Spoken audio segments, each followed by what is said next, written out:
Now, this is a story of two lovebirds, not Romeo and Juliet yet. It hasn't gotten to that. They got into a fight. It's been happening of late, and because of that, she had this crazy thought.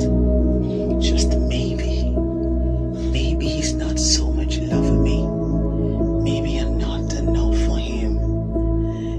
Man, we have funny ways of showing affections. This is not men supporting men.